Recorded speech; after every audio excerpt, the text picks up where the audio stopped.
estou aqui no Espaço Sinergia e a gente vai começar a falar com os professores que trabalham aqui e eles vão falar de cada modalidade e o que essa modalidade proporciona no corpo das pessoas. Hoje, por exemplo, nós estamos com aqui o Josimar, que é o sensei de Karatê, que vai falar sobre como o Karatê influencia na autoestima e na confiança das pessoas que praticam Karatê.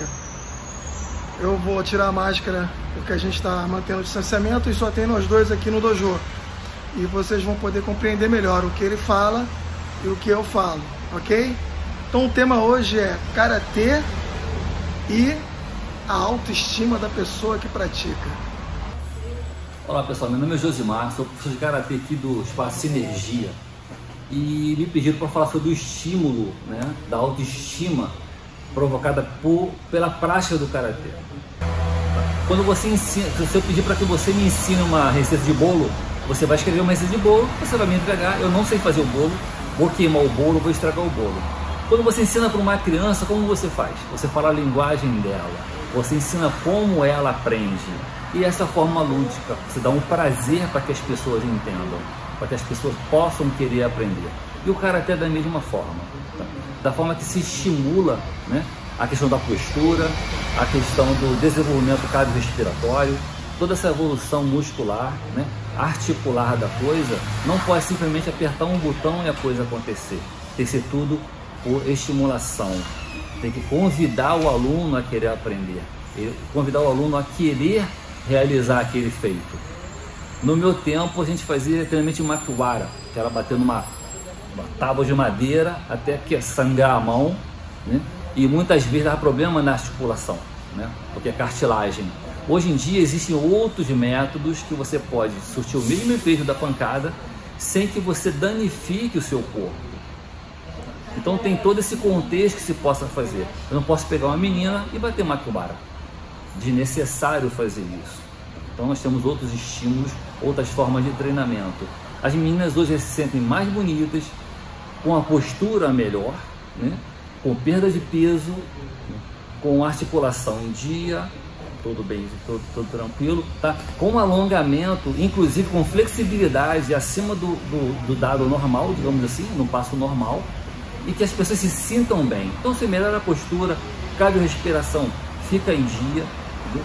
Você se sente mais bonito mesmo eu sendo careca e narigudo, mas eu fiz a barba, cortei o cabelo, eu me sinto bonito, tá? Eu não ando curvado, entendeu? Eu não estou barrigudão, então você se sente bem.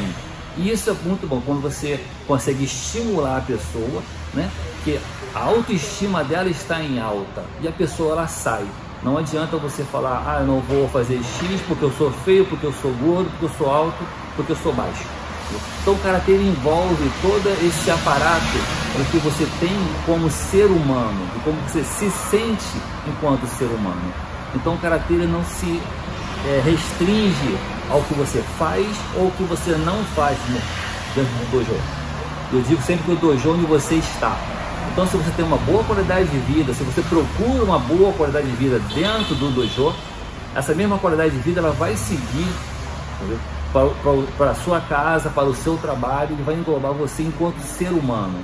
Então se você tem uma boa postura, se você se alimenta bem, se você dorme bem, se você cuida da sua saúde, você vai ter uma qualidade de vida muito acima da média. Então é uma coisa que você tira de dentro do dojo e leva para a sua vida. Não fica somente no dojo, aqui qualidade de vida nota 10. Aí eu saio daqui, vou consumir álcool, consumir cigarro, por exemplo, e estragar minha saúde lá fora.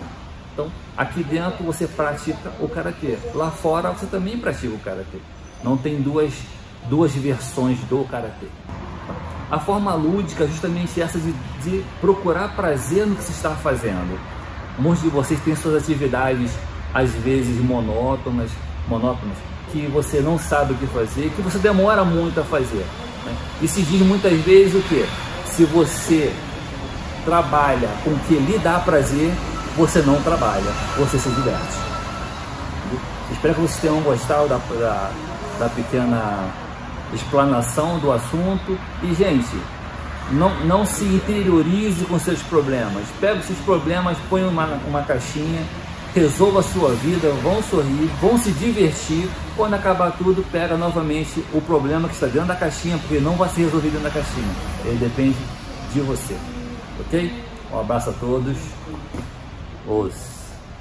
E aí, dando sequência a esse bate-papo com os professores aqui do Espaço Sinergia. Hoje, quem vai falar com a gente é a Amanda Rangel, que é a professora de Muay Thai, e ela vai falar sobre exatamente a vivência dela. Como que é a mulher na arte marcial? Como que é a mulher professora de arte marcial? Interessante isso. Só um minuto. E aí galera, meu nome é Amanda Rangel, tenho 21 anos, sou estudante de Educação Física, sou professora aqui do Espaço Sinergia de Muay Thai e eu vou contar um pouquinho da minha vivência como mulher dentro do tatame. O Muay Thai em si é muito procurado pelas meninas, mulheres, todas as idades, principalmente por emagrecimento, né? Pelo alto gasto calórico durante um treino. E é engraçado que, mesmo que a procura seja muito grande mulher, professora mesmo, é difícil ter alguém puxando a aula. Então é interessante aqui no espaço porque sou eu dando aula aqui.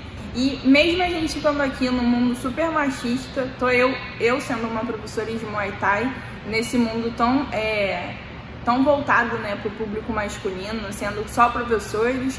E aqui no espaço não é diferente, já que eu sou a única mulher, estranho, né?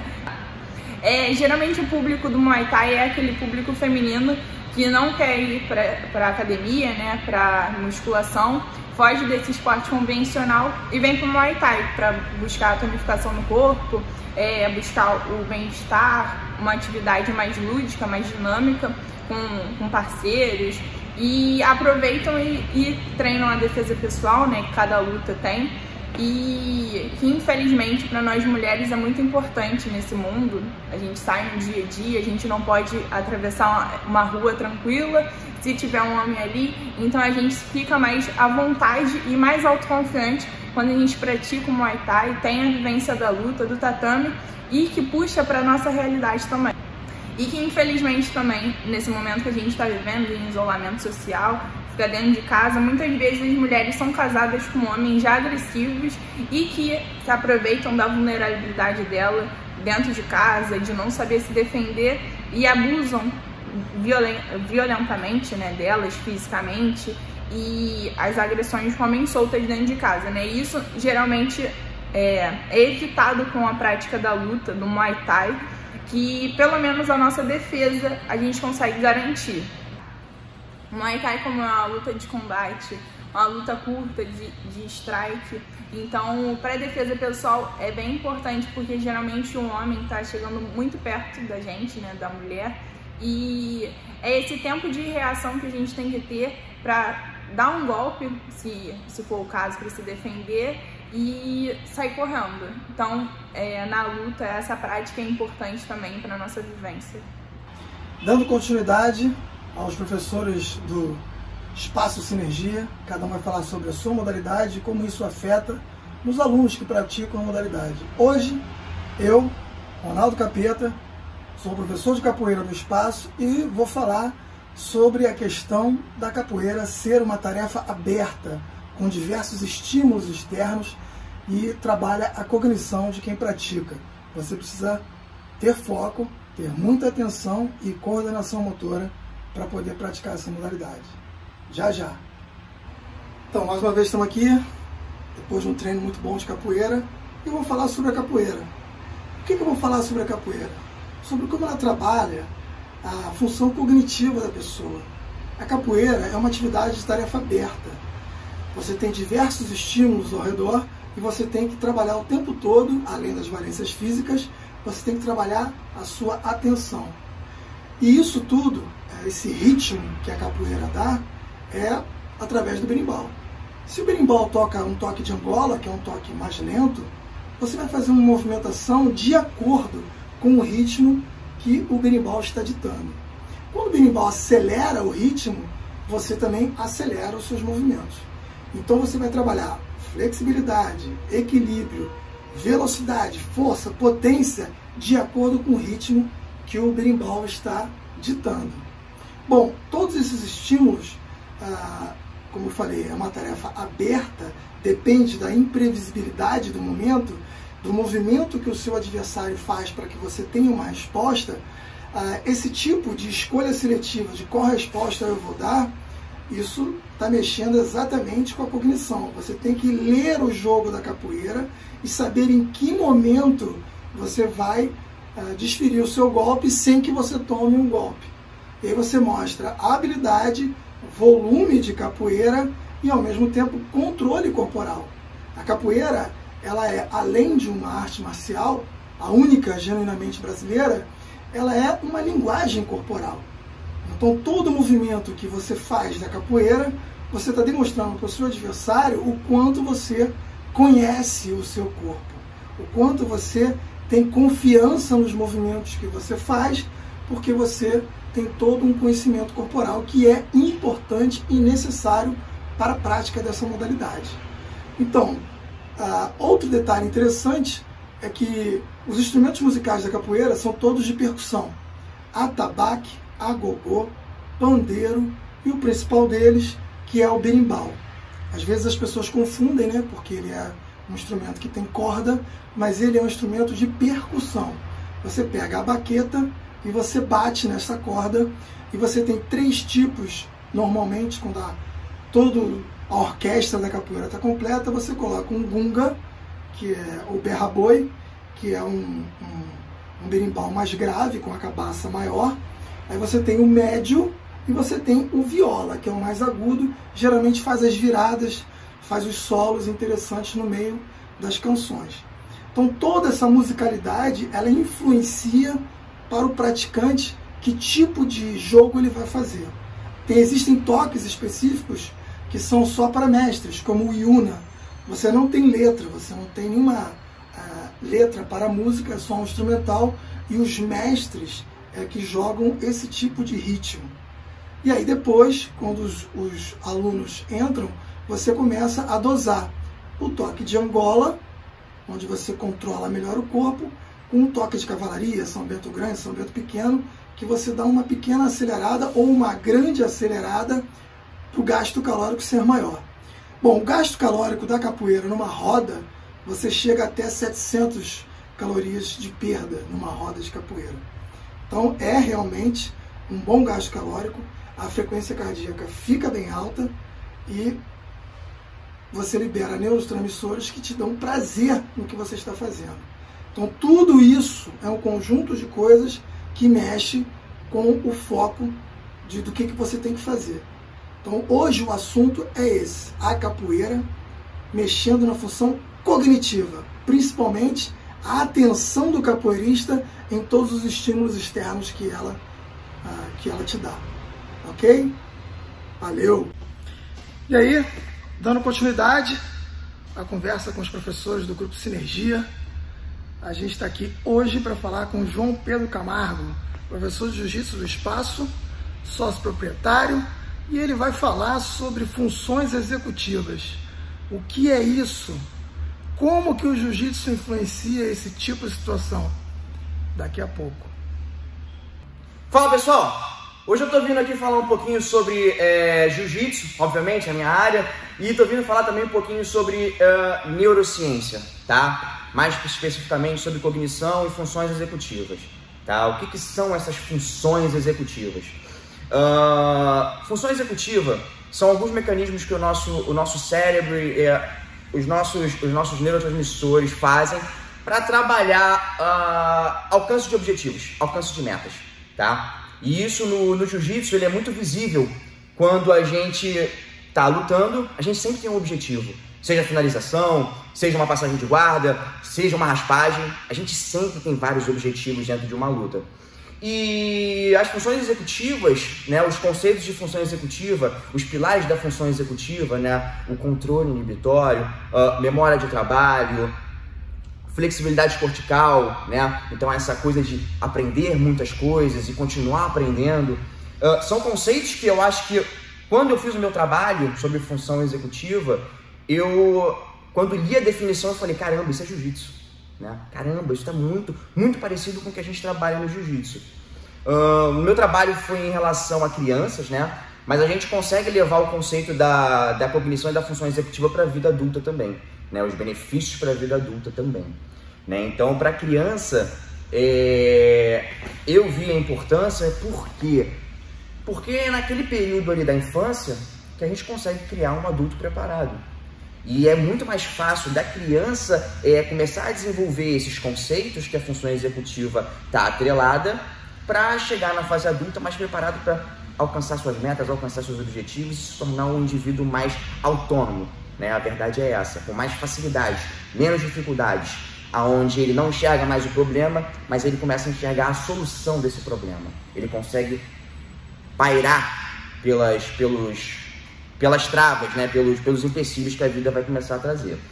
Então, na infância, né? Essa questão da flexibilidade cortical, a criança já tem essa facilidade, a criança já tem esse negócio de aprender com muitas coisas com mais facilidade.